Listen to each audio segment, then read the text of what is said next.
चुनाव भारतीय लोकतंत्र की आत्मा कहे जा सकते हैं। निर्वाचन से जुड़े लोगों का काम यह सुनिश्चित करना है कि इस प्रक्रिया से जुड़ी गोपनीयता और प्रक्रियाओं और प्रबंधों के मामले में कोई गड़बड़ न हो। मिलिए रवि कुमार से। उन्हें एक पीठासीन अधिकारी यानी प्रिजाइडिंग ऑफिसर नियुक्त किया गया है। चुनाव से जुड़े कर्मचारियों का काम चुनाव से काफी पहले शुरू होकर उनके बाद तक भी जारी रहता है। हम उनके इस सफर में शुरू से ही साथ रहेंगे और निर्वाचन प्रक्रिया के विभिन्न चरणों में उनकी जिम्मेदारियों और कामकाज को समझने की कोशिश करेंगे। नियुक्ति के बारे में चुनाव से पहले की तैयारियां।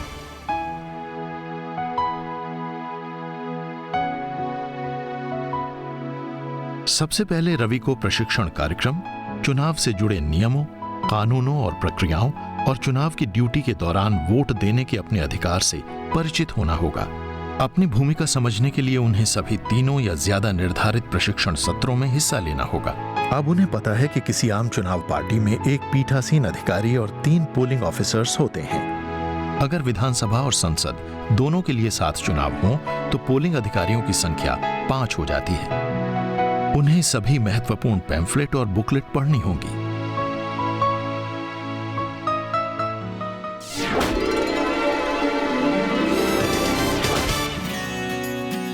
रैंडमाइजेशन का इस्तेमाल करके चुनाव से जुड़े कर्मचारियों का चयन और उनकी तैनाती की जाती है। पहले चरण में चुनाव से जुड़े कर्मचारियों का चयन इस काम के लिए उपयुक्त लोगों में से किया जाता है।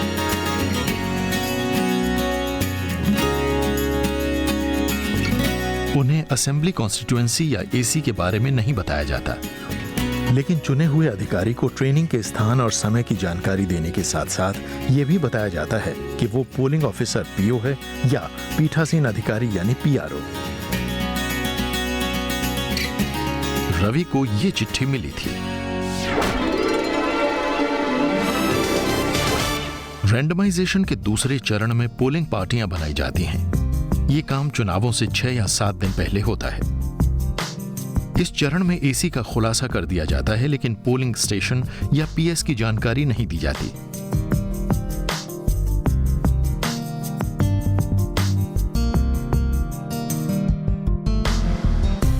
इस चरण में पर्यवेक्षकों की मौजूदगी आवश्यक होती है।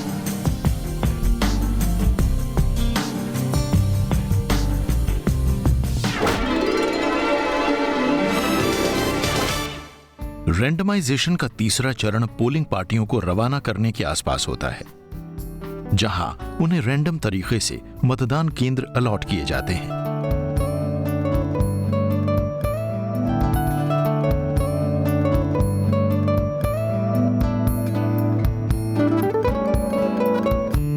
ये काम भी किसी पर्यवेक्षक की कड़ी निगरानी में ही होता है। पोलिंग पार्टियों की रवानगी और चुनाव सामग्री का संग्रहण, ईवीएम।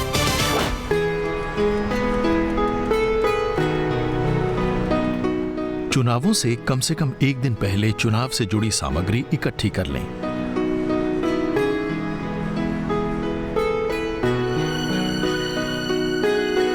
रवि और उनकी टीम को फोटो आइडेंटिटी कार्ड जारी किए जा चुके हैं। चुनाव से जुड़ी सबसे महत्वपूर्ण चीज होती है इलेक्ट्रॉनिक वोटिंग मशीन या ईवीएम। इसमें 2 मुख्य यूनिट होती हैं, बैलेट यूनिट और कंट्रोल यूनिट। ईवीएम में एक वीवीपैट या voter verifiable paper audit trail भी हो सकती है।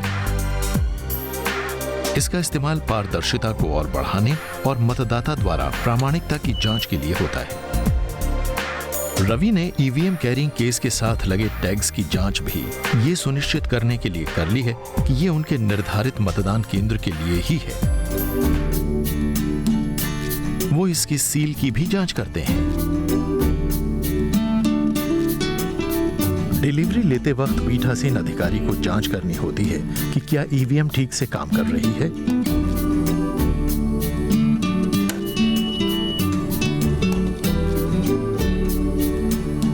उसकी बैटरियां ठीक हैं। साथ ही वो ईवीएम की क्लॉक की भी जांच करता है। अगर ईवीएम में कोई गड़बड़ी होती है या ये उसके मतदान केंद्र के लिए नहीं है तो उसे फौरन ये मामला सेक्टर मजिस्ट्रेट या रिटर्निंग ऑफिसर की नजर में लाकर उसे बदलवाना चाहिए। पीठासीन अधिकारी को इस मशीन के बारे में जानना चाहिए कि वो क्या करे और क्या न करे। ईवीएम क्या करें क्या न करें। लैच और हिंज वगैरह पर ज्यादा दबाव न डालें। किसी भी हिस्से के कवर और डोर को जबरदस्ती खोलने की कोशिश न करें। ईवीएम को हीटर या दूसरी गर्म चीजों के ज्यादा पास न रखें। ईवीएम पर पिघला हुआ मोम या सीलिंग वैक्स न गिरने दें। कंट्रोल यूनिट से पावर पैक को न निकालें। जब तक सीयू काउंटिंग टेबल पर न हो, आउटर पेपर सील को न हटाएं। केबल कनेक्टर को उल्टी दिशा में लगाने की कोशिश न करें। कनेक्टर के हुड पर लगी स्प्रिंग टाइप क्लिप को दबाए बिना कनेक्टिंग केबल को खींचने की कोशिश न करें। Electoral roll. इलेक्टोरल रोल की मार्क्ड कॉपी किसी पीठासीन अधिकारी और उसकी टीम के लिए चुनाव से जुड़ा सबसे महत्वपूर्ण दस्तावेज होता है। रवि को 3 प्रतियां दी गई हैं।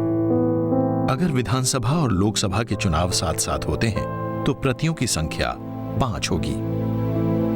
इन्हें इलेक्टोरल रोल की मार्क्ड कॉपीज कहा जाता है क्योंकि इस प्रति में पीबी, सीएसवी और ईडीसी लिस्ट वोटर स्पष्ट रूप से अंकित किए जाते हैं। अगर प्रॉक्सी वोटरों की कोई सूची हो तो उसे भी लें। मार्क्ड कॉपी इकट्ठी करते वक्त पीठासीन अधिकारी रवि सुनिश्चित करते हैं कि वो पूरी और एक सी हो।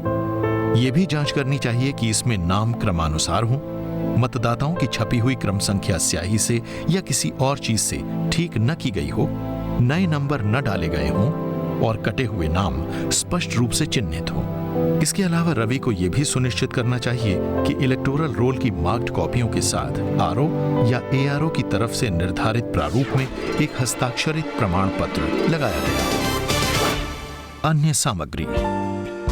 रवि 20 बैलेट पेपरों की डिलीवरी लेते हैं जिनका इस्तेमाल स्टैंडर्ड बैलेट पेपर के तौर पर किया जाएगा और सुनिश्चित करते हैं कि वो उनके मतदान केंद्र के ही हों। वो एएसडी लिस्ट इकट्ठी करते हैं यानी अनुपस्थित, दूसरी जगह चले गए और मृत मतदाताओं की सूची। वो ये भी जांच करते हैं कि उनके पास चुनाव लड़ने वाले उम्मीदवारों और उनके चुनाव एजेंटों के नमूना हस्ताक्षरों की फोटोकॉपी हैं या नहीं। चुनाव सामग्री के मामले में उनकी टीम को और भी काफी कुछ इकट्ठा करना होता है। चुनाव सामग्री की सूची।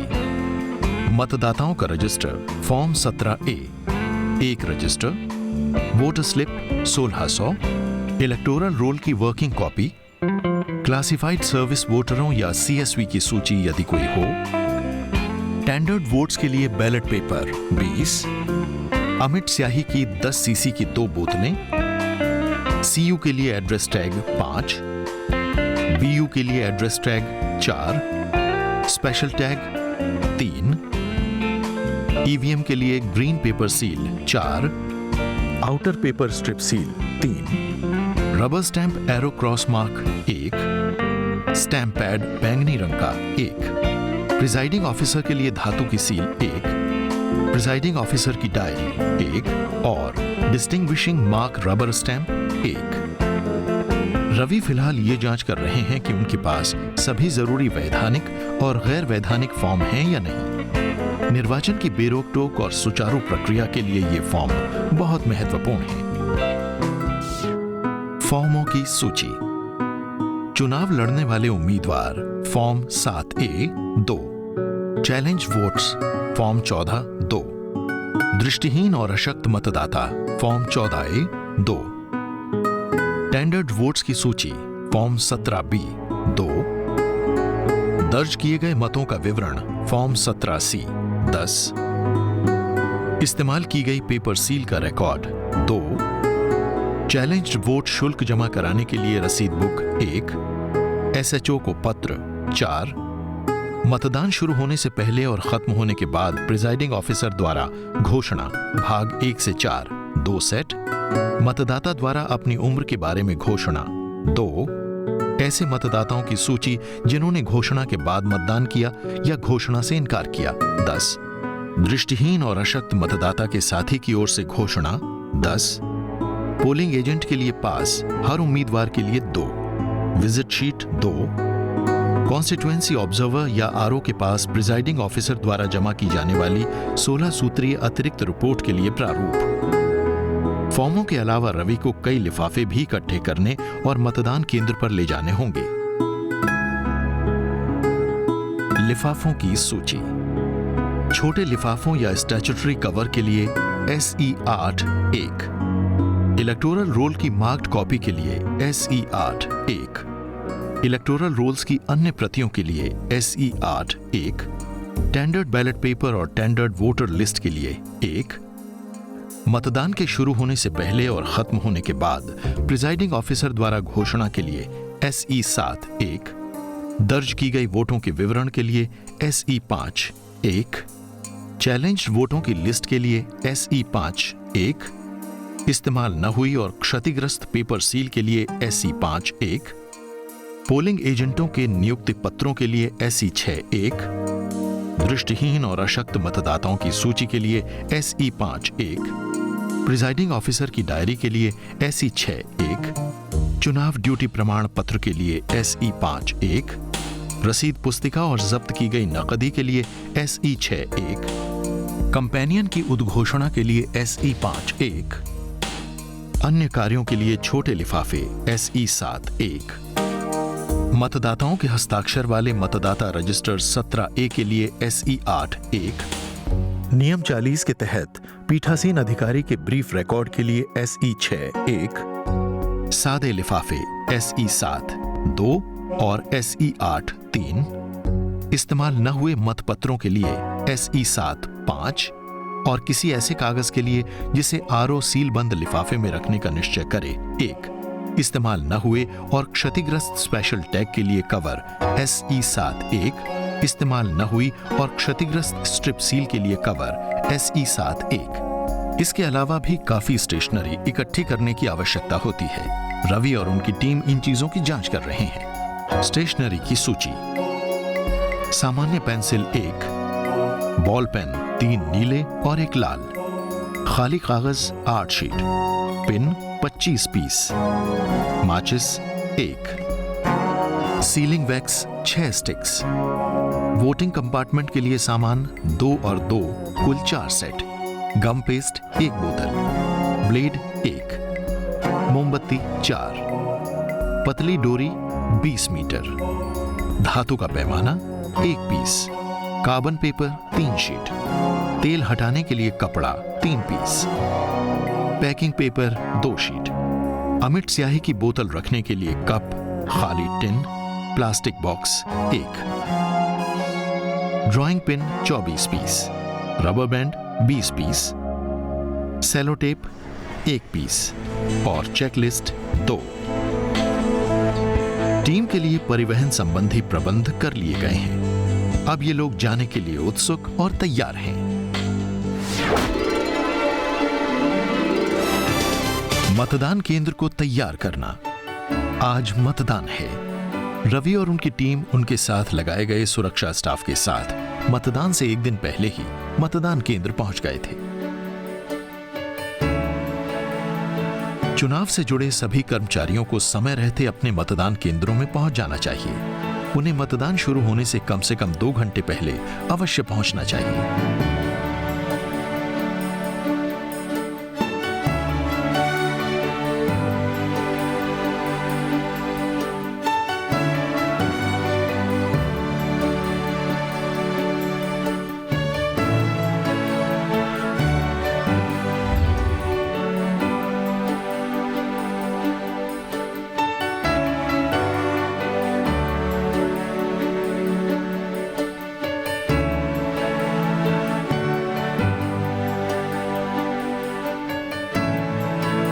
बेहतर होगा कि वो अपने मतदान केंद्र पर एक दिन पहले पहुंचें और रात भर वहीं रुकें। परिवहन व्यवस्था उसी हिसाब से की जाती है। ईवीएम को खोलें नहीं, उसे केवल तय घंटे से पहले ही ऑपरेट किया जाना होता है। अगर कोई निर्वाचन अधिकारी गैर हाजिर रहता है तो पीठासीन अधिकारी को उसकी जगह पर अपनी पसंद के किसी अधिकारी को नियुक्त करने और डिस्ट्रिक्ट इलेक्शन ऑफिसर को इस बारे में सूचित करने का अधिकार है। ऐसा व्यक्ति किसी उम्मीदवार का सक्रिय कार्यकर्ता नहीं होना चाहिए। ये सुनिश्चित करें कि मतदान प्रक्रिया पारदर्शी हो और मतदान की गोपनीयता भंग न हो। यदि आवश्यक हो तो इन बातों को सुनिश्चित करने के लिए जरूरी बदलाव करें। मतदाताओं के लिए प्रतीक्षा करने हेतु पर्याप्त जगह हो। पुरुषों और महिलाओं के लिए प्रतीक्षा वाले स्थान अलग अलग हों।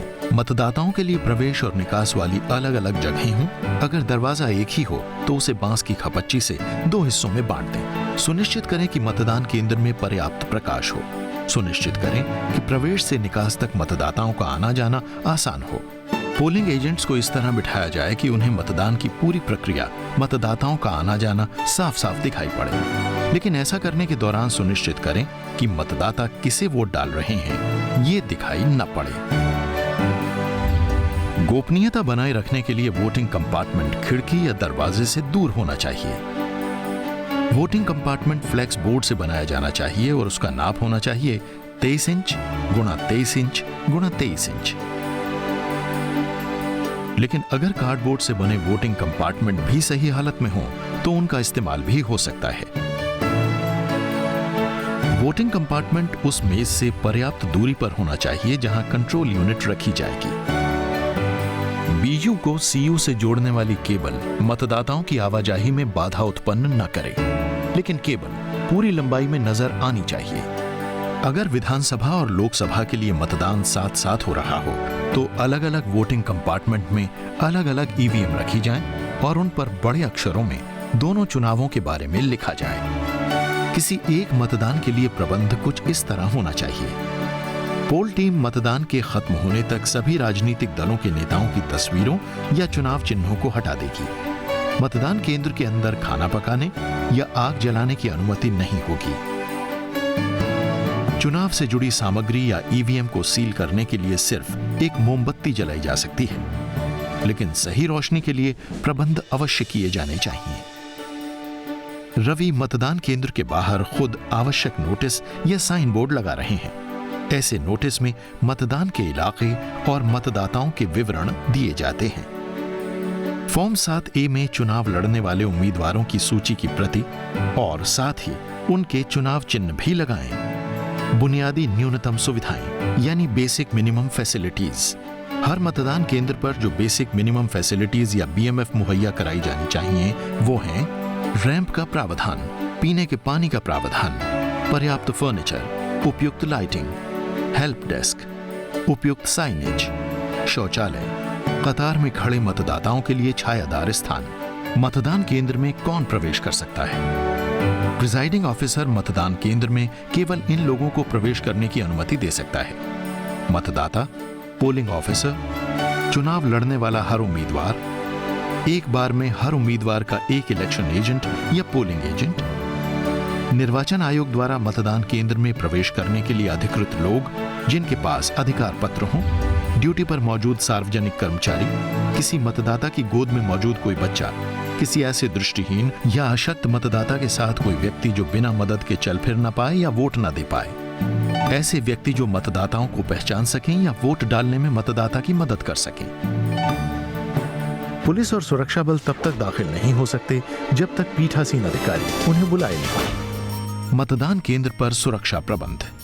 हम पहले ही जानते हैं कि मतदान केंद्र पर किए जाने वाले सुरक्षा प्रबंध भी पीठासीन अधिकारी के अधिकार क्षेत्र में आते हैं। वहां तैनात की गई सेंट्रल पुलिस फोर्स या CPF का काम मतदान केंद्रों की सुरक्षा करना और मतदान केंद्रों में मतदाताओं के प्रवेश को नियंत्रित करना होगा। पीठासीन अधिकारी को उनकी जरूरत पड़ने पर ही ये लोग मतदान केंद्र में प्रवेश कर सकते हैं। ये भी सुनिश्चित करें कि तैनात किए गए सुरक्षा बल मतदान शुरू होने से पहले ही वहां पहुंच जाएं। CPF जवान या सुरक्षा बल मतदान केंद्र के दरवाजे पर खड़े होकर मतदान केंद्र के अंदर की गतिविधियों पर नजर रखेंगे। जैसा कि पहले बताया गया, सुरक्षा बल मतदान केंद्र में दाखिल नहीं होंगे। स्थानीय राज्य पुलिस मतदान वाले स्थानों के आसपास, अंदर और बाहर कानून व्यवस्था बनाए रखने के लिए जिम्मेदार होती है। अगर CPF वहां तैनात की गई हो तो किन्हीं भी स्थितियों में स्थानीय राज्य पुलिस उसकी जगह नहीं ले सकती। 100 और 200 मीटर के साइनेज भी बहुत महत्वपूर्ण होते हैं। पीठासीन अधिकारी के लिए यह सुनिश्चित करना जरूरी है कि इमारत और उसके आसपास 100 मीटर तक का इलाका उसके पूर्ण नियंत्रण में हो। इसमें सुरक्षा प्रबंध भी शामिल हैं। साथ ही बूथ के 100 मीटर के दायरे में चुनाव प्रचार की इजाजत नहीं होती। रवि देखते हैं कि एक उम्मीदवार ने मतदान केंद्र के 200 मीटर के दायरे में एक इलेक्शन बूथ बना लिया है। निर्वाचन आयोग के निर्देशों के अनुसार इसकी इजाजत नहीं है, इसलिए सुरक्षा बल इस बूथ को 200 मीटर के दायरे से बाहर कर देते हैं।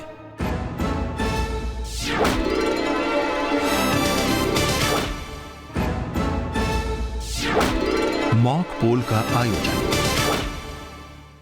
रवि अब पोलिंग एजेंट्स के नियुक्ति पत्रों और नमूना हस्ताक्षरों की जांच करते हैं।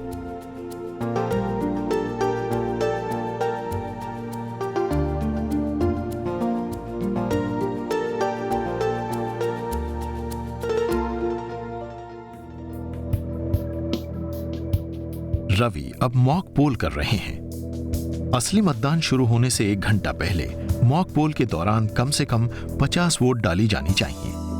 अगर वीवीपैट का इस्तेमाल हो रहा हो तो इस पर भी ईवीएम के एक भाग के रूप में ही मॉक पोल किया जाना चाहिए। पोलिंग एजेंटों से वोट डालने को कहिए। अगर पोलिंग एजेंट मौजूद ना हो तो 20 मिनट इंतजार करें और फिर पीठासीन अधिकारी केंद्र पर मौजूद माइक्रो ऑब्जर्वर या सेक्टर ऑफिसर और अन्य लोगों की मौजूदगी में हर उम्मीदवार के लिए वोट डालेंगे। अगर पोलिंग एजेंट बीच में ही आ जाते हैं तो पीठासीन अधिकारी मॉक पोल को न तो बीच में रोकेंगे और न दोबारा शुरू करेंगे। मॉक पोल एक आवश्यक कदम है और पीठासीन अधिकारी को इस सिलसिले में एक प्रमाण पत्र देना होगा। इसी समय सीयू क्लॉक के कामकाज और बैटरी लेवल की दोबारा जांच करें।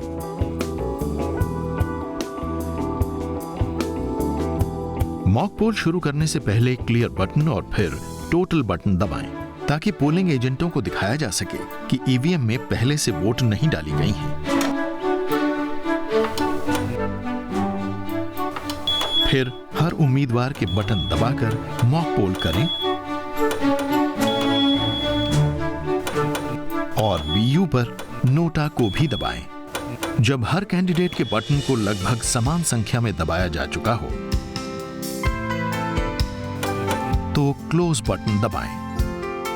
फिर यह दिखाने के लिए बैलेट बटन दबाएं कि क्लोज बटन दबाने के बाद वोट नहीं डाली जा सकती। इसके बाद रिजल्ट बटन दबाएं और एजेंट्स को मॉक पोल के हर उम्मीदवार के नतीजे दिखाएं।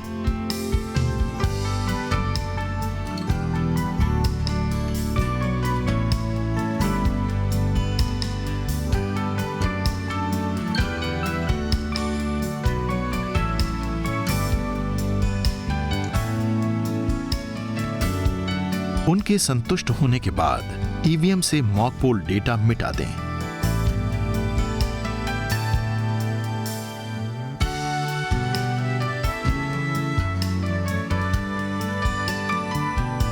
इसके बाद मॉक पोल सर्टिफिकेट तैयार करें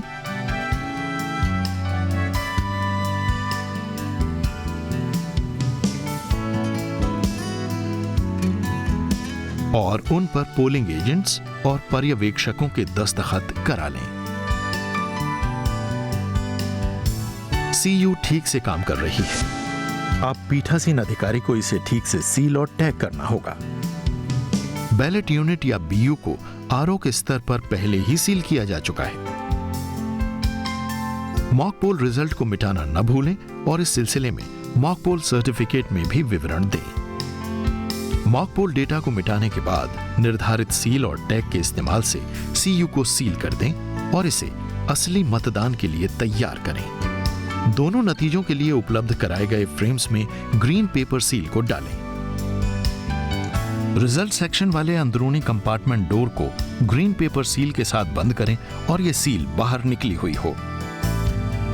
रिजल्ट सेक्शन के अंदरूनी कंपार्टमेंट को सील करें।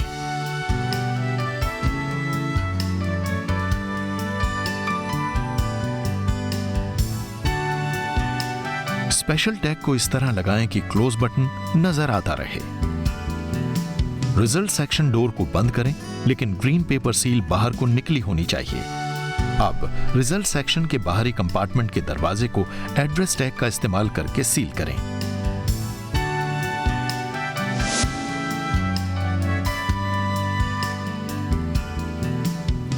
अब आउटर पेपर स्ट्रिप सील को लगाएं। स्ट्रिप सील के प्री गम्ड पोर्शन ए को ग्रीन पेपर सील के बेस के नजदीक रखें। वैक्स पेपर कवरिंग ए को हटाएं और ग्रीन पेपर सील की नीचे वाली परत को चिपकाएं। बी को हटाएं और इसे इसकी ऊपरी परत के ऊपर चिपकाएं। बी को चिपकाने के बाद प्री गम्ड पोर्शन सी ऊपर रहेगा। सी के ऊपर से वैक्स पेपर को हटाएं। ग्रीन पेपर सील की दोनों परतों को सी पर दबाएं। अब स्ट्रिप सील को बाईं तरफ से क्लोज बटन विंडो के नीचे से कंट्रोल यूनिट के चारों तरफ घुमा दें। अब स्ट्रिप सील के दूसरे छोर को दाईं साइड से ऊपर की तरफ लाएं। अब प्री गम्ड पोर्शन डी ऊपर है। इसके वैक्स पेपर को हटाएं और इसे ग्रीन पेपर सील के ऊपरी हिस्से पर चिपकाएं।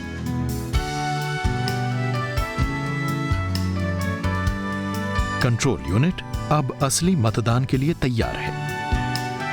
एजेंट्स को आउटर पेपर स्ट्रिप सील के सीरियल नंबर को नोट करा दें और इस पर उनके दस्तखत या कोई खास निशानी भी लगवा लें। आप खुद भी इस पर अपने हस्ताक्षर करें। मतदान से ठीक पहले इस निर्वाचन क्षेत्र का बीएलओ आ पहुंचा है। बीएलओ जिला प्रशासन द्वारा 1 सप्ताह पहले जारी की गई मतदाता स्लिपों की डुप्लीकेट प्रतियों के साथ मतदान के दौरान मौजूद रहेगा। अगर मतदाता वोटर स्लिप खो देता है या उसे लाना भूल जाता है तो ये स्लिप काम आएगी। मतदान निर्धारित समय पर शुरू होना चाहिए। अगर ऐसा नहीं होता है तो रवि को पीठासीन अधिकारी की अपनी डायरी में इसकी वजह नोट करनी होगी। पीठासीन अधिकारी को 3 घोषणाएं करनी होती हैं। मतदान से पहले, किसी नई वोटिंग मशीन को इस्तेमाल में लाने के दौरान और मतदान के समापन पर। रवि कुमार अब पहली घोषणा ऊंची आवाज में सभी मौजूद लोगों के सामने पढ़कर उनके दस्तखत करा रहे हैं। इसके बाद वो मतदान की गोपनीयता के बारे में चेतावनी जारी करेंगे और पोलिंग एजेंट्स को इलेक्टोरल रोल की मार्क्ड कॉपी तथा फॉर्म 17A में वोटरों का रजिस्टर दिखाएंगे। अब पोलिंग बूथ मतदान की असली प्रक्रिया के लिए तैयार है। मतदान के दौरान रवि कुमार अब उद्घोषणा करते हैं कि मतदान शुरू होगा। बूथ के अंदर मौजूद पोलिंग ऑफिसर्स की कुछ विशेष जिम्मेदारियां होती हैं। हम वोटिंग की प्रक्रिया को एक आम मतदाता के नजरिए से समझेंगे और साथ ही 3 पोलिंग ऑफिसर्स की आम जिम्मेदारियों को भी।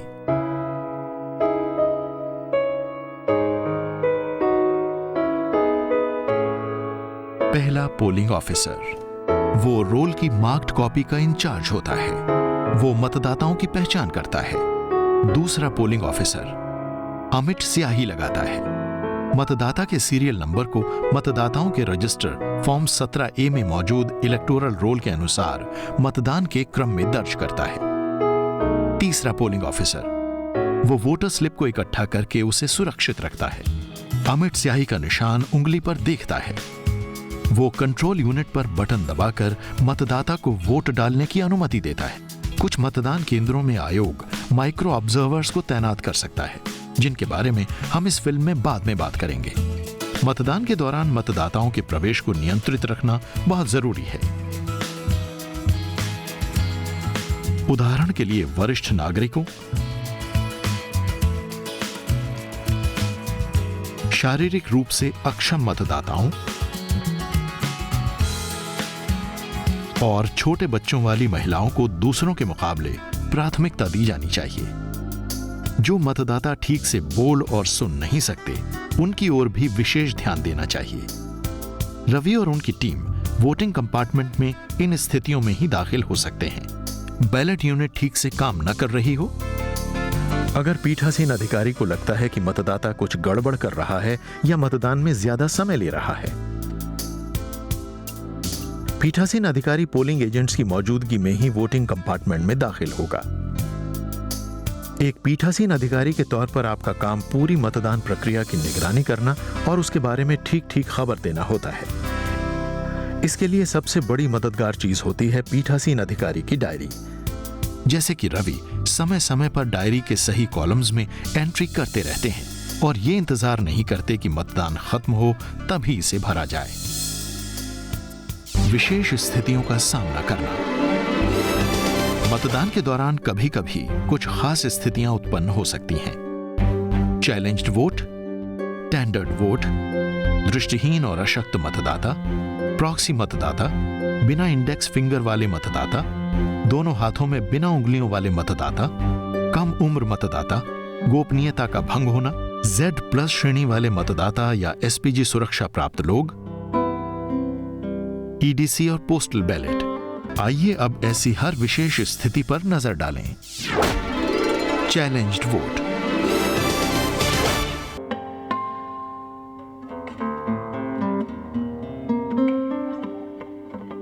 सबसे पहली बात, अगर किसी मतदाता की पहचान चैलेंज्ड हो तो क्या करें?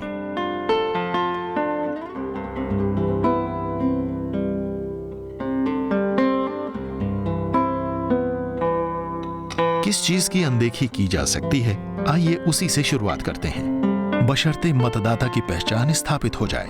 नाम, लिंग, उम्र, पता, ई-रोल या एपिक में रिकॉर्ड किए गए संबंध के मामले में मौजूद किसी गड़बड़ी की अनदेखी की जा सकती है। इसी तरह ई-रोल में दिए गए एपिक नंबर में मौजूद किसी गड़बड़ी की अनदेखी की जा सकती है। किसी दूसरे विधानसभा क्षेत्र के फोटो पहचान पत्र वाले मतदाता को इजाजत दे दी जानी चाहिए, बशर्ते उसका नाम मतदान केंद्र के इलेक्टोरल रोल में हो। पोलिंग एजेंट भी किसी मतदाता की पहचान के प्रति आपत्ति कर सकते हैं। ऐसी हर आपत्ति के लिए उसे 2 रुपए जमा कराने होंगे, जिसके लिए उसे एक रसीद दी जाएगी।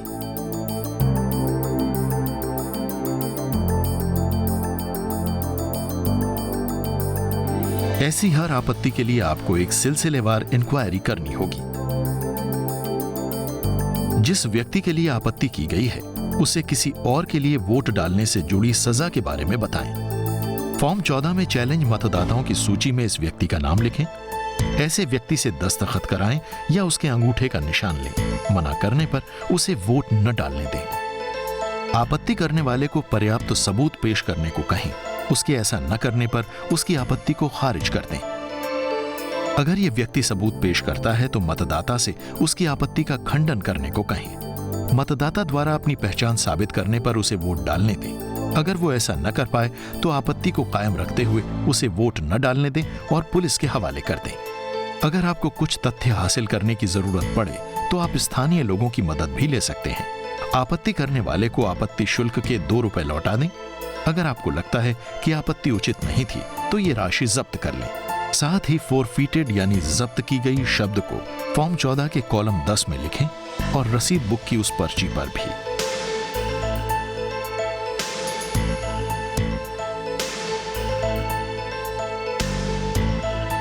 पीठासीन अधिकारी को उन मतदाताओं की लिस्ट बनानी चाहिए जिन्हें लेकर आपत्ति की गई है। Tendered votes. Tendered ballot paper उन मतदाताओं के लिए होते हैं जिनकी पहचान दस्तावेजों की जांच के जरिए स्थापित हो चुकी है, लेकिन कोई पहले ही उनके नाम से वोट डाल गया है। आपके पास टेंडर्ड वोट डलवाने के लिए 20 बैलेट पेपर होते हैं। इसे मतदाता को देने से पहले इसके पीछे टेंडर्ड बैलेट पेपर लिख दें, अगर उन पर ऐसी मुहर न लगी हो तो। फॉर्म 17B में मतदाताओं के दस्तखत और उनके अंगूठे की छाप लें और जारी किए गए सभी टेंडर्ड बैलेट पेपर्स का रिकॉर्ड रखें। रवि टेंडर्ड बैलेट पेपर पर दर्ज की गई वोटों की प्रक्रिया पर नजर रखते हैं।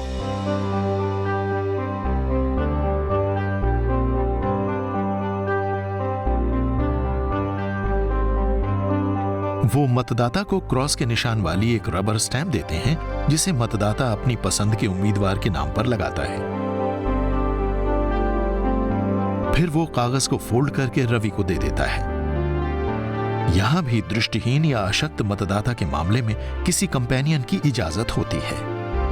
रवि ऐसी तमाम वोटों और उनकी सूची को फॉर्म 17B में उस निर्धारित कवर में रखते हैं जो इस उद्देश्य के लिए पहले ही उन्हें दिया गया है। दृष्टिहीन और अशक्त मतदाता। दृष्टिहीन और अशक्त मतदाताओं के मतदान के मामले में अगर मतदाता को जरूरत हो तो एक कंपेनियन की मदद से उन्हें वोट डालने की इजाजत दें।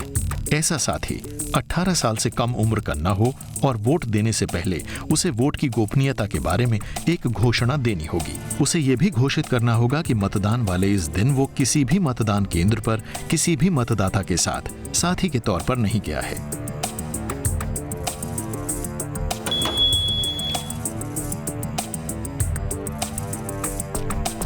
रवि कुमार को ऐसे सभी मामलों का रिकॉर्ड फॉर्म 14A में रखना होता है।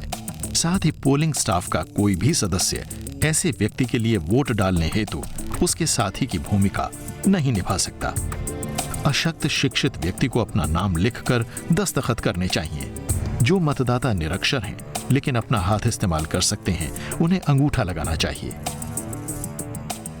अशक्त मतदाताओं के मामले में जो अपने दोनों हाथ इस्तेमाल नहीं कर सकते, ऐसे में साथी को दस्तखत करना या अंगूठे का निशान लगाना चाहिए। मतदाताओं के रजिस्टर के रिमार्क्स वाले कॉलम में ऐसी हर एंट्री के सामने एक नोट दिया जाना चाहिए कि ये दस्तखत या अंगूठे का निशान साथी का है।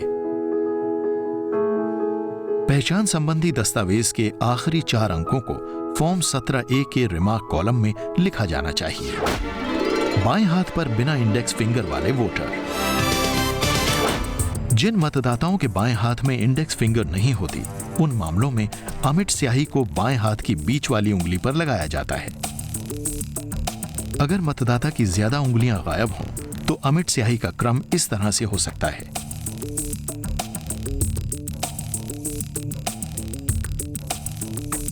अगर उसके बाएं हाथ में कोई उंगली हो ही नहीं, तो स्याही को दाएं हाथ की पहली उंगली पर लगाना चाहिए।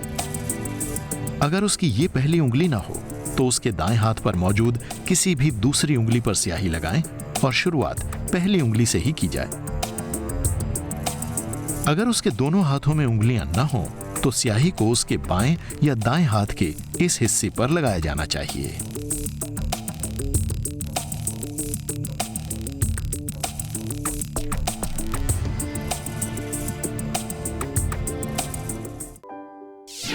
कम उम्र वाले मतदाता। अगर रवि को कोई मतदाता मतदान की उम्र से कम का लगता है, तो वो ऐसे मतदाता से एनेक्स्चर एक्स में उस साल के जनवरी माह के पहले दिन उसकी जो उम्र थी उस बारे में हलफनामा लेता है, जिसके आधार पर उस चुनाव क्षेत्र के मौजूदा इलेक्टोरल रोल को बनाया या उसे रिवाइज किया जाता है। ऐसे मतदाता से ऐसा हलफनामा लेने से पहले रवि को मतदाता को बताना चाहिए कि लोक प्रतिनिधित्व अधिनियम 1950 के सेक्शन 31 के पीनल प्रोविजन के तहत झूठे हलफनामे के लिए क्या सजा हो सकती है।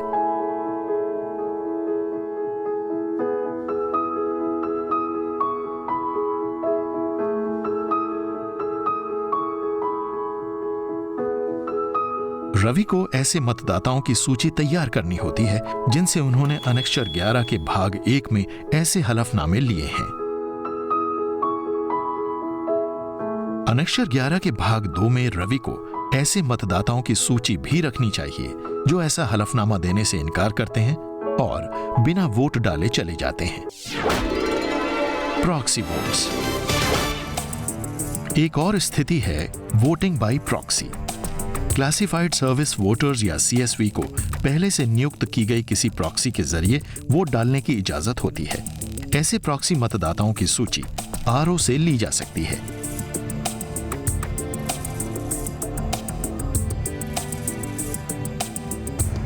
प्रॉक्सी वोटर को भी अन्य मतदाताओं वाली ही प्रक्रिया का पालन करना होता है, बस इसमें थोड़ा अंतर होता है। CSV की क्रम संख्या को फॉर्म 17A के दूसरे कॉलम में दाखिल किया जाना चाहिए।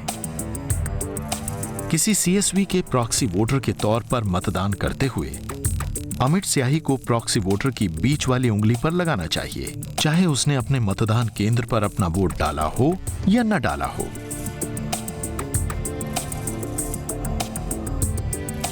इस तरह उसके बाएं हाथ की इंडेक्स फिंगर स्याही लगाने के लिए तब उपलब्ध रहती है जब उसे अपना वोट डालना हो।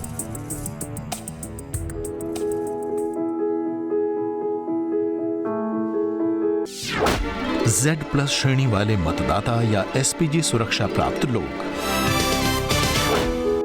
किसी व्यक्ति के साथ तैनात सुरक्षा बलों को मतदान केंद्र में केवल तभी प्रवेश करने की इजाजत है अगर ऐसे व्यक्ति को Z+ या SPG की सुरक्षा मिली हुई हो। ऐसे में सादे कपड़ों में और हथियारों को छिपाकर इस व्यक्ति को मतदाता के साथ जाने की इजाजत दी जा सकती है।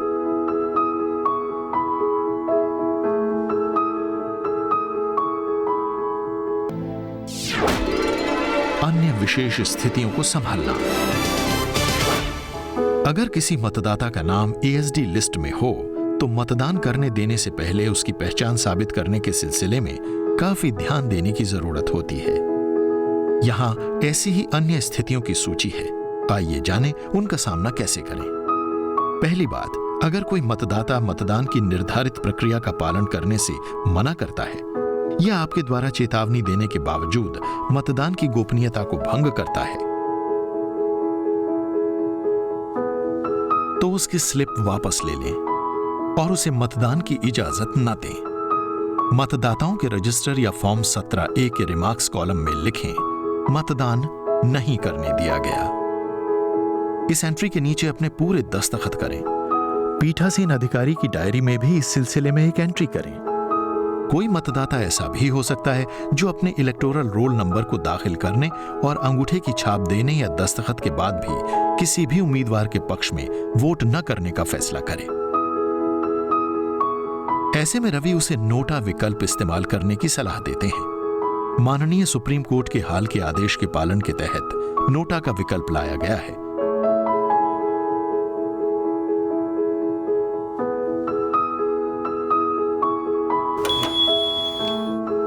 यह सुनिश्चित करता है कि वोट न देने का विकल्प भी पूरी गोपनीयता से इस्तेमाल किया जाए। पीठासीन अधिकारी और मतदान ड्यूटी में व्यस्त दूसरे अधिकारी अपना वोट पोस्टल बैलेट या इलेक्शन ड्यूटी सर्टिफिकेट EDC के जरिए डाल सकते हैं। मतदान ड्यूटी में लगे सरकारी कर्मचारियों को आमतौर पर उनके गृह चुनाव क्षेत्र में चुनाव ड्यूटी पर नहीं लगाया जाता है। जिस चुनाव क्षेत्र में वो मतदाता के तौर पर पंजीकृत हैं, अगर वहां उनकी पोस्टिंग नहीं होती तो उन्हें वोट डालने के लिए पोस्टल बैलेट इस्तेमाल करने होते हैं। चुनाव ड्यूटी में हिस्सा लेने वाले कर्मचारियों के लिए पोस्टल बैलेटिंग की सुविधा रिटर्निंग ऑफिसर द्वारा मतदान दिवस से पहले ही दी जाती है। कई बार लोकसभा चुनावों के लिए और कभी-कभी विधानसभा चुनावों के लिए अधिकारियों को उसी चुनाव क्षेत्र में मतदान ड्यूटी पर लगाया जा सकता है जिसमें वो मतदाता के तौर पर पंजीकृत हों। ये कर्मचारी इलेक्शन ड्यूटी सर्टिफिकेट का इस्तेमाल करके अपने वोट डालते हैं। जिस अधिकारी को उसके ही चुनाव क्षेत्र के किसी मतदान केंद्र में तैनात किया जाता है, वो उसे जारी किए गए EDC के जरिए उस मतदान केंद्र में वोट डाल सकता है। यदि कोई अधिकारी किसी विशेष मतदान केंद्र पर तैनात नहीं किया जाता, लेकिन वो मतदान वाले दिन अपने ही चुनाव क्षेत्र में चुनाव का कार्य कर रहा होता है, या कोई ऐसा व्यक्ति जिसे EDC दिए जाने के बाद उसकी ड्यूटी कैंसिल हो गई हो, वो अपने ही चुनाव क्षेत्र में किसी भी मतदान केंद्र पर वोट डाल सकता है, उस केंद्र को छोड़कर जिसके लिए उसे EDC जारी किया गया था। पीठासीन अधिकारी को ऐसे व्यक्ति को वोट डालने की इजाजत देने से पहले उसे जारी किए गए EDC को लेना होता है। उसे इस सिलसिले में फॉर्म 17A, 17C और पीठासीन अधिकारी की डायरी में एंट्री भी करनी होती है। मतदान को रद्द करना, रोकना। बतौर पीठासीन अधिकारी रवि कुमार मतदान को रद्द कर सकते हैं, लेकिन कुछ विशेष परिस्थितियों में ही। अगर किसी मुश्किल के कारण पोलिंग पार्टी मतदान केंद्र नहीं पहुंच पाती है, बाढ़, भारी हिमपात या किसी भयंकर तूफान जैसी प्राकृतिक आपदा आ जाती है, वोटिंग मशीन, अधिप्रमाणित इलेक्टोरल रोल कॉपी आदि जैसी आवश्यक चुनाव सामग्री नहीं मिल पाती या उसे क्षति पहुंचती है, मतदान केंद्र पर शांति गंभीर रूप से भंग होती है, जैसे कि दंगे या ऐसी हिंसा भड़काने की कोशिश जिसे पुलिस नियंत्रित नहीं कर सकती। कमीशन ये निर्देश देता है कि अगर मतदान निर्धारित समय के 2 घंटे के अंदर शुरू नहीं हो पाता तो उस केंद्र पर मतदान अपने आप ही रद्द कर दिया जाए। अगर आपके मतदान केंद्र पर मतदान रद्द हो जाता है तो आपको तुरंत सारे तथ्य रिटर्निंग ऑफिसर को बताने चाहिए। वहां मौजूद सभी लोगों को भी ये सूचित करें कि रद्द किए गए इस मतदान की अगली तिथि निर्वाचन आयोग द्वारा अधिसूचित की जाएगी। EVM यूनिट और मतदान से जुड़े सभी कागजात सील करके और सुरक्षित ढंग से रखे जाने चाहिए। ऐसा पोलिंग एजेंट्स की मौजूदगी में मतदान के एकदम सामान्य ढंग से खत्म होने की तरह ही हो। अगर रद्द किए गए चुनाव बाद में किसी तारीख को होते हैं तो ऐसे मतदान के दौरान केवल उन्हीं मतदाताओं को वोट देने दी जाएगी जिन्होंने मतदान रद्द होने से पहले वोट नहीं दी थी। RO को वही चिन्हित इलेक्टोरल रोल और मतदाताओं का रजिस्टर देगा जिसका इस्तेमाल मूल मतदान में हुआ था, लेकिन वोटिंग मशीन नई दी जाएगी। सभी प्रक्रियाएं मूल चुनाव प्रक्रिया जैसे ही होंगी। अवैध घोषित किया गया मतदान। इलेक्शन कमीशन अपनी तरफ से किसी मतदान को रद्द घोषित करके ताज़ा मतदान का निर्देश दे सकता है। ऐसा इन मामलों में होगा किसी वोटिंग मशीन को गैरकानूनी तरीके से केंद्र से ले जाया गया हो, ईवीएम इत्तेफाक से या जानबूझकर नष्ट की गई हो, खो गई हो, उसे नुकसान पहुंचा हो या उसके साथ छेड़खानी हुई हो और इस कारण से उस मतदान केंद्र के परिणाम न जाने जा सकते हों। ईवीएम में कोई तकनीकी खराबी या कोई ऐसी खराबी पैदा हो जाती है जो मतदान की प्रक्रिया को प्रभावित कर सकती है। और बूथ पर कब्जा करने के मामले में बतौर पीठासीन अधिकारी अगर आपको ये यकीन हो जाता है कि बूथ पर कब्जा किया जा रहा है तो आपको फौरन वोटिंग मशीन की कंट्रोल यूनिट में मौजूद क्लोज बटन दबाकर पुलिस को बुलाना चाहिए। क्लोज बटन दबाने के बाद ईवीएम में और ज्यादा वोट रिकॉर्ड नहीं हो पाएंगे।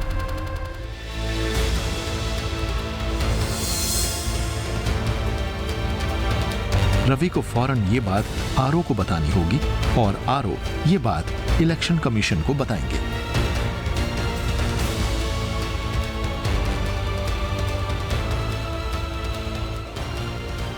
निर्वाचन आयोग को अगर ये लगता है कि उस चरण तक मतदान का काम प्रभावित नहीं हुआ था तो वो या तो मतदान को रद्द कर सकता है या ताजा मतदान का आदेश दे सकता है। जब निर्वाचन आयोग नए मतदान का आदेश देता है तो ये भी मूल मतदान की तरह ही होना चाहिए।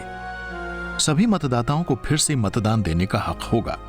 सिर्फ एक ही अंतर होगा, नए मतदान के मामले में मतदाताओं के बाएं हाथ की बीच वाली उंगली पर अमिट स्याही से निशान लगाया जाएगा।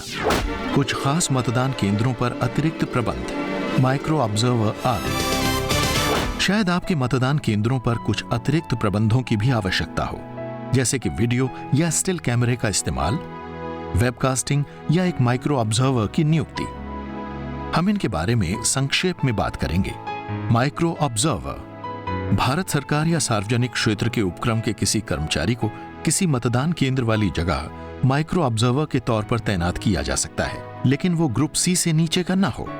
माइक्रो ऑब्जर्वर जहां तैनात होते हैं वहां वो चुनाव क्षेत्र में इलेक्शन कमीशन के जनरल ऑब्जर्वर को रिपोर्ट करते हैं। उन्हें ये लोग पहले से ट्रेनिंग देते हैं और उनकी निगरानी भी करते हैं। एक माइक्रो ऑब्जर्वर को अपना नियुक्ति पत्र, आई कार्ड वगैरह डीईओ से लेकर अपने आप डिस्पैच सेंटर पहुंचना होता है ताकि वो पोलिंग टीम के साथ मतदान केंद्र तक पहुंच सके। उसे मतदान शुरू होने से कम 1 घंटा पहले या पहले दिन मतदान केंद्र पहुंचना चाहिए, अथवा उसे जैसे भी आदेश दिए जाएं। वो पोलिंग टीम के साथ रिसीट सेंटर भी लौटेगा।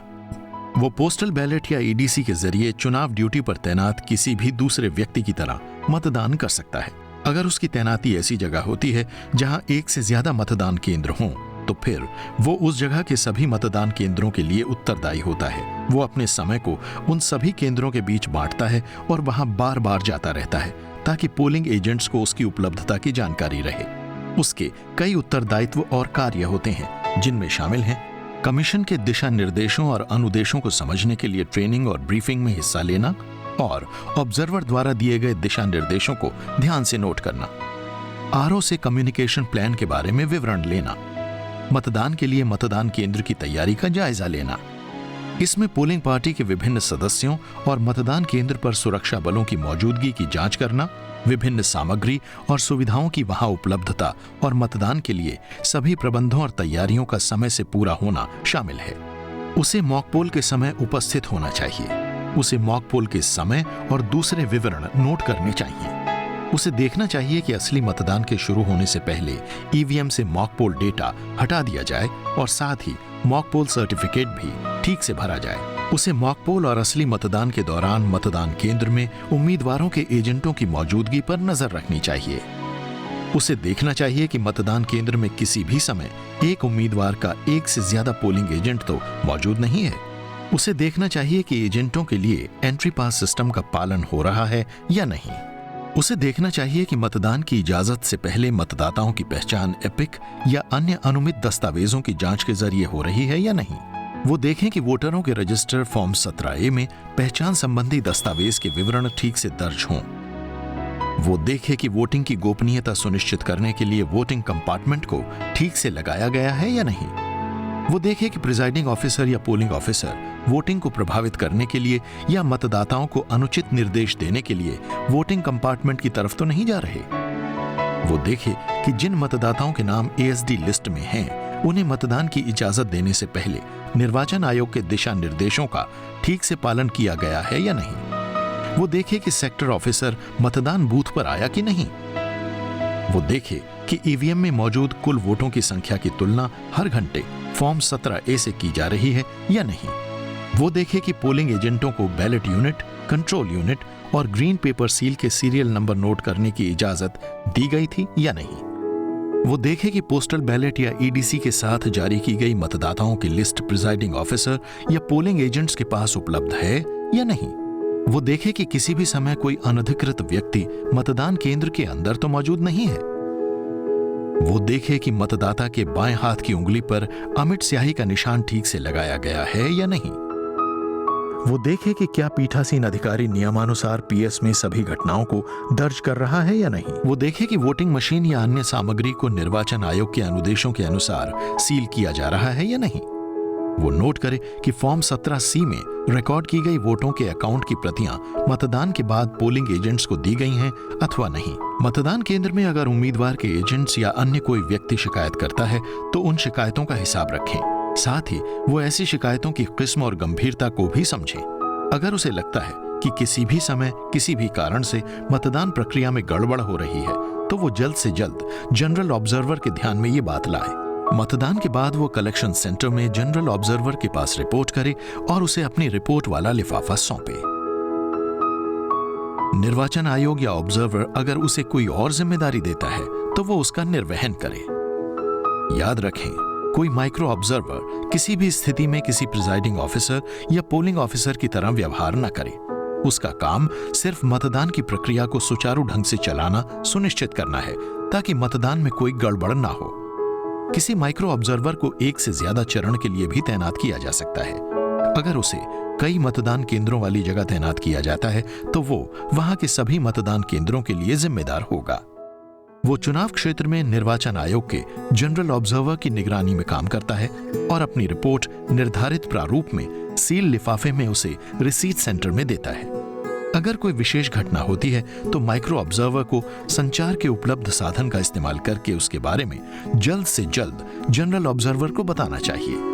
माइक्रो ऑब्जर्वर को मतदान के बाद जांच के समय मौजूद रहना चाहिए ताकि जब भी जरूरत पड़े वो जनरल ऑब्जर्वर को आवश्यक सूचनाएं दे सके। ऐसी जांच पड़ताल के दौरान उसकी रिपोर्ट पर भी ध्यान दिया जाएगा। पीठासीन अधिकारी और चुनाव कर्मियों को माइक्रो ऑब्जर्वर को पूरा सहयोग देना चाहिए ताकि वो खुद को दी गई जिम्मेदारियों को पूरा कर सकें। माइक्रो ऑब्जर्वर्स की रिपोर्ट का प्रारूप। क्या मॉक पोल माइक्रो ऑब्जर्वर की मौजूदगी में किया गया? क्या बैलेट यूनिट से मॉक पोल के डेटा को हटाया गया और मॉक पोल के बाद तथा असली मतदान से पहले ईवीएम काउंटर को 0 पर किया गया? मॉक पोल के दौरान कितने पोलिंग एजेंट्स थे और कौन सी राजनीतिक पार्टी के थे? क्या एक ही राजनीतिक दल का एक से ज्यादा पोलिंग एजेंट मतदान के दौरान किसी भी समय मतदान केंद्र में मौजूद था? क्या पोलिंग एजेंट्स को बैलेटिंग यूनिट, कंट्रोल यूनिट और ग्रीन पेपर सील के सीरियल नंबर नोट करने की इजाजत दी गई थी? एंट्री पास सिस्टम को क्या ठीक से लागू किया गया था? क्या किसी भी समय कोई अनधिकृत व्यक्ति मतदान केंद्र के अंदर मौजूद था? क्या बाएं हाथ की पहली उंगली पर अमिट स्याही ठीक से लगाई गई थी? क्या पहचान संबंधी दस्तावेजों के विवरण वोटरों के रजिस्टर फॉर्म 17A में ठीक से भरे गए थे? क्या पोस्टल बैलेट के साथ जारी की गई वोटों की लिस्ट प्रिजाइडिंग ऑफिसर और पोलिंग एजेंट्स के पास उपलब्ध थी? क्या किसी ऐसे व्यक्ति ने स्वयं दोबारा वोट तो नहीं डाला जिसे पहले ही पोस्टल बैलेट इशू किया गया था? क्या किसी व्यक्ति ने ईडीसी के आधार पर वोट डाला? क्या प्रिजाइडिंग ऑफिसर की डायरी में घटनाओं को उसी समय और रूप में दर्ज किया गया जब और जैसे वो घटी थी? प्रिजाइडिंग ऑफिसर या पोलिंग ऑफिसर वोटिंग कंपार्टमेंट की तरफ तो नहीं जा रहे या मतदाताओं को अनुचित निर्देश तो नहीं दे रहे? एब्सेंटी, शिफ्टेड और डुप्लीकेट लिस्ट में मतदाताओं की जांच पड़ताल प्रिजाइडिंग ऑफिसर्स ने निर्वाचन आयोग के दिशा निर्देश के अनुसार की या नहीं? फॉर्म 17C में दर्ज की गई अकाउंट ऑफ वोट्स की प्रतियां पोलिंग एजेंट्स को दी गईं या नहीं?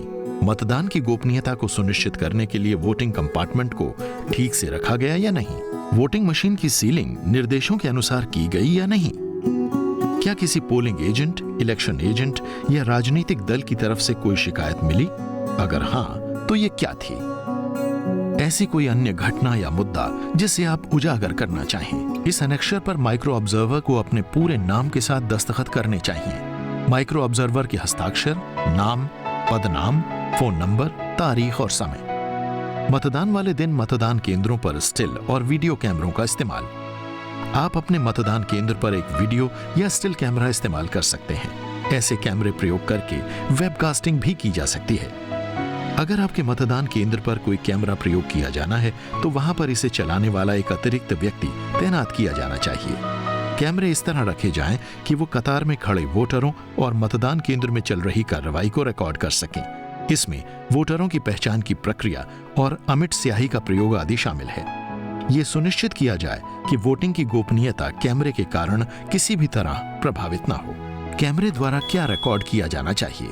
वीडियोग्राफर, फोटोग्राफर यह सुनिश्चित करेगा कि मॉक पोल, ईवीएम की सीलिंग, ईवीएम की सील पर पोलिंग एजेंट्स के दस्तखत आदि जैसी महत्वपूर्ण घटनाओं को ठीक से रिकॉर्ड किया जाए। मतदान केंद्र पर होने वाली किसी भी अप्रिय घटना को भी रिकॉर्ड किया जाना चाहिए। इन बातों को खास तौर पर रिकॉर्ड किया जाए। मतदाताओं को धमकाने की कोशिशें, मतदाताओं को लालच देने या रिश्वत देने की कोशिशें, मतदान केंद्रों के 100 मीटर के दायरे में चुनाव प्रचार, वोटिंग कंपार्टमेंट की पोजीशनिंग, पोलिंग एजेंट्स की मौजूदगी, मॉक पोल की क्लियरिंग, ईवीएम की सीलिंग, मतदाताओं की पहचान की प्रक्रिया, कतार में खड़े मतदाता, मतदान समाप्त होने के लिए तय समय पर कतार की लंबाई, मतदान केंद्र पर होने वाला किसी भी तरह का विवाद, सेक्टर ऑफिसर्स, ऑब्जर्वर, मतदान से जुड़े अन्य कर्मचारी या किसी भी महत्वपूर्ण व्यक्ति का आगमन। इनमें उम्मीदवार भी शामिल हैं। ईवीएम को बदला जाना यदि ऐसा हो। मतदान केंद्रों पर होने वाली कोई घटना। वीडियोग्राफी और फोटोग्राफी के दौरान तारीख और समय भी रिकॉर्ड किया जाए ताकि असली समय और तारीख की पुष्टि हो सके। कृपया नोट करें, इस लिस्ट को अंतिम न माना जाए। ये भी जानें कि आपके मतदान केंद्र में किस तरह के प्रबंध किए गए हैं ताकि अगर आपके मतदान केंद्र से डीईओ द्वारा वेबकास्टिंग या लाइव वेब स्ट्रीमिंग की योजना बनाई जाती है तो उसकी वहनीयता पता चल सके। मतदान की समाप्ति। रवि कुमार और उनकी टीम ने आज काफी मेहनत से भरा और सकारात्मक काम किया है। अब मतदान की प्रक्रिया समाप्त होने की दिशा में बढ़ रही है। मतदान समाप्ति के तय समय पर पीठासीन अधिकारी द्वारा हस्ताक्षरित वोटर स्लिप कतार में खड़े सभी मौजूदा मतदाताओं को उल्टे क्रम में वितरित करें। इसका मतलब हुआ कि कतार में खड़े आखिरी व्यक्ति को सीरियल नंबर 1 दिया जाएगा। मतदान तब तक जारी रहेगा जब तक स्लिप वाले सभी मतदाता अपना वोट नहीं डाल लेते। अब आखिरी मतदाता वोट डाल रहा है। अब रवि कुमार मतदान को औपचारिक तौर पर समाप्त घोषित करेंगे। मतदान खत्म होने पर ईवीएम की कंट्रोल यूनिट के क्लोज बटन को दबाने, ईवीएम में डाली गई कुल वोटों की संख्या नोट करने, क्लोज बटन कैप को फिर से फिक्स करने, बॉटम कंपार्टमेंट को खोलने और पावर को स्विच ऑफ करने तथा केबल को डिस्कनेक्ट करने की आवश्यकता होती है। अब सीयू और बीयू को उनके कैरिंग केसेस में पैक कर दीजिए। बक्सों को सील करके उन पर एड्रेस टैग लगाइए।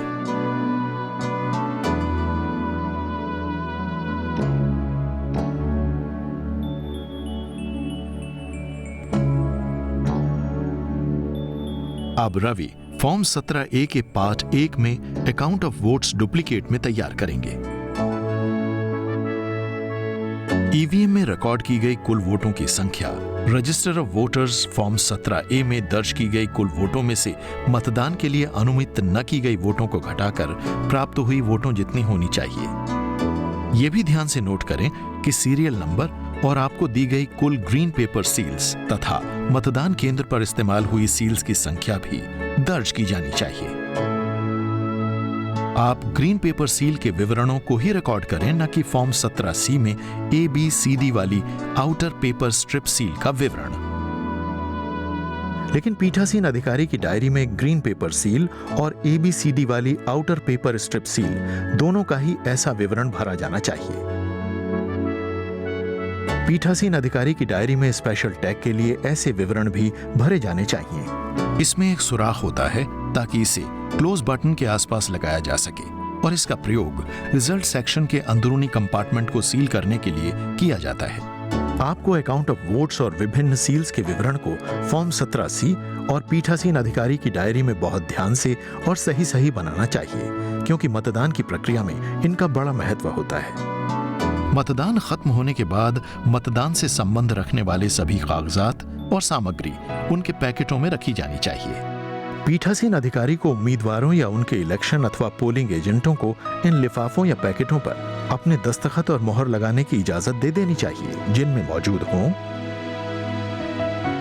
इलेक्टोरल रोल की प्रतियां, मतदाताओं का register form 17A, voter slips, इस्तेमाल हो चुके टेंडर्ड बैलेट पेपर और 17B में टेंडर्ड वोटों की लिस्ट,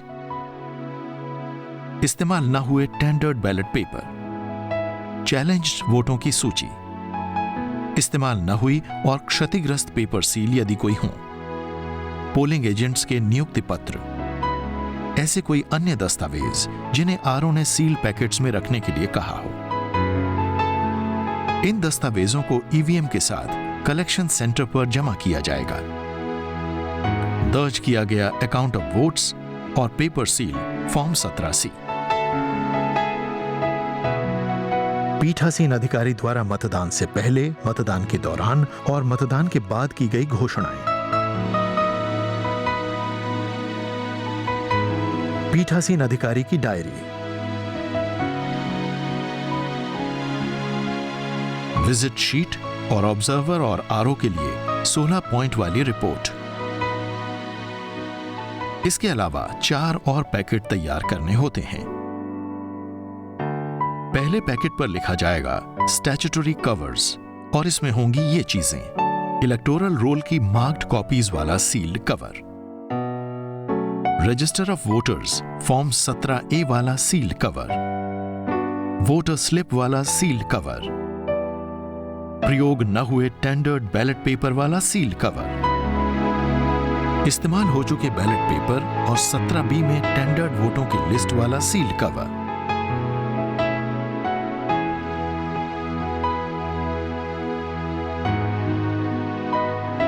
अगर किसी भी लिफाफे में कोई स्टेटमेंट या रिकॉर्ड निल होता है तो भी लिफाफे में एक स्लिप रखनी चाहिए जिस पर लिखा हो कि ऐसा स्टेटमेंट या रिकॉर्ड निल है।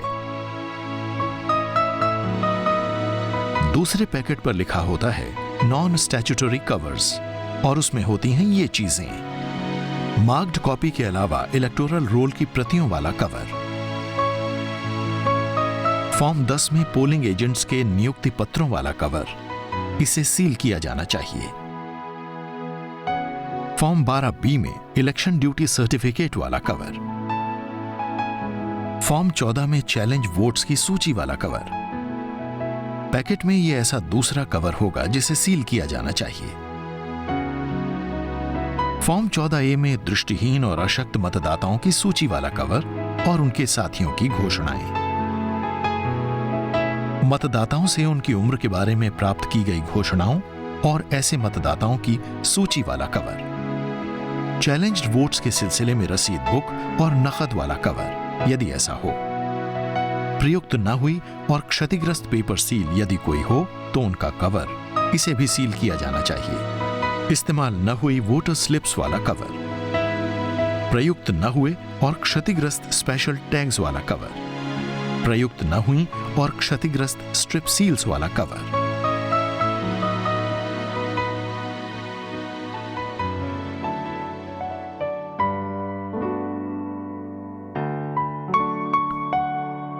तीसरा पैकेट विविध वस्तुओं के लिए है, जैसे कि पीठासीन अधिकारियों के लिए हैंडबुक, इलेक्ट्रॉनिक वोटिंग मशीन्स की मैनुअल, अमिट स्याही का सेट जिसमें पिघले हुए मोम के जरिए स्टॉपर्स को ठीक से लगाया गया हो, सेल्फ इंकिंग पैड्स, पीठासीन अधिकारियों की metal seal, arrow cross mark वाली रबर स्टैंप, अमिट स्याही को रखने के लिए कप,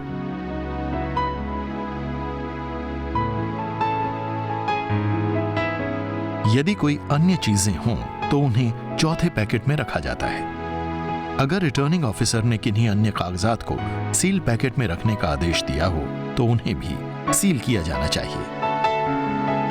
चुनाव सामग्री को पैक करते समय इन बातों का ध्यान रखें। स्टैट्यूटरी कवर्स नाम वाले पैकेट में रखे गए सभी 5 छोटे कवर्स या पैकेट्स को अलग अलग सील किया जाना चाहिए।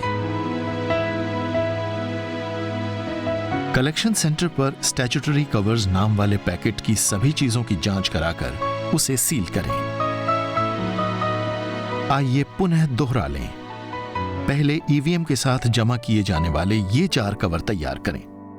1780, पीठासीन अधिकारी की डायरी, घोषणाएं, विजिट शीट और 16 पॉइंट रिपोर्ट। इसके अलावा कलेक्शन सेंटर पर जमा कराने के लिए मतदान केंद्र में कुल 4 पैकेट तैयार करें। ये हैं स्टैट्यूटरी कवर्स नाम वाला पैकेट, नॉन स्टैट्यूटरी कवर्स नाम वाला पैकेट, हैंडबुक और दूसरी विविध चीजों वाला पैकेट और बाकी तमाम चीजों वाला पैकेट। अगली मंजिल कलेक्शन सेंटर। रवि कुमार और उनकी टीम के लिए अब वक्त है सुरक्षा बलों की हिफाजत में कलेक्शन सेंटर पर पहुंचने का। ईवीएम और इलेक्शन पेपर्स बिना किसी देरी के कलेक्शन सेंटर पर पहुंचने चाहिए। निर्वाचन आयोग किसी भी देरी को बड़ी गंभीरता से लेता है और अनुशासनात्मक कार्रवाई कर सकता है। रवि को कलेक्शन सेंटर पर मौजूद ऑफिसर इंचार्ज को 13 चीजें देकर रसीद लेनी चाहिए। अपने कैरिंग केसेस के अंदर मौजूद ठीक से सील की गई कंट्रोल यूनिट और वोटिंग मशीन्स की बैलेट यूनिट्स, रिकॉर्ड की गई वोट्स के अकाउंट और पेपर सील अकाउंट्स या फॉर्म 17C वाला कवर, प्रिजाइडिंग ऑफिसर की घोषणाओं वाला कवर,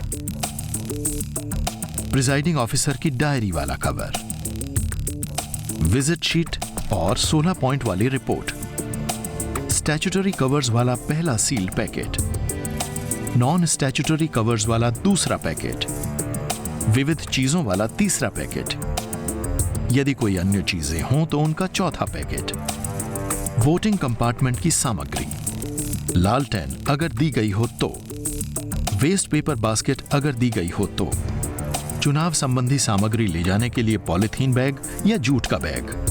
चुनाव कर्मचारियों का काम तभी पूरा होता है जब ये सभी चीजें कलेक्शन सेंटर के सुपुर्द संतोषजनक ढंग से कर दी जाती हैं। आइए फिर दोहराएं। अपनी नियुक्ति होते ही रवि कुमार ने अपने उत्तरदायित्वों को समझने के लिए एक छोटी सी चेकलिस्ट बनाई थी। उनकी इस लिस्ट से हमें चुनाव कर्मियों को सौंपे गए कामों का ठीक से अनुमान हो जाता है। इस काम से खुद को परिचित कराने के लिए सभी ट्रेनिंग अटेंड करें। मतदान से एक दिन पहले ईवीएम सेट समेत सभी चुनाव सामग्री इकट्ठी कर लें। उनके कामकाज की जांच करें। सभी फॉर्म और स्टेशनरी भी जांच लें। मतदान शुरू होने से कम 2 घंटे पहले मतदान केंद्र पर पहुंच जाएं। मतदान केंद्र पर प्रबंधों का जायजा लें। बूथ की सेटिंग और सुरक्षा उपायों पर विशेष ध्यान दें। सुनिश्चित करें कि चुनाव संबंधी नियमों का पालन हो रहा हो। ऐसा न होने पर कार्रवाई करें। ईवीएम इस तरह लगाएं कि मतदान की गोपनीयता बनी रहे। एक मॉक पोल करें और परिणामों को उम्मीदवारों और उनके एजेंट्स को दिखाएं ताकि सुनिश्चित हो कि ईवीएम ठीक से काम कर रही है। मतदान के दौरान अशक्त मतदाताओं या बच्चों को गोद में लेकर मतदान करने आने वाली महिलाओं की ओर विशेष ध्यान दें।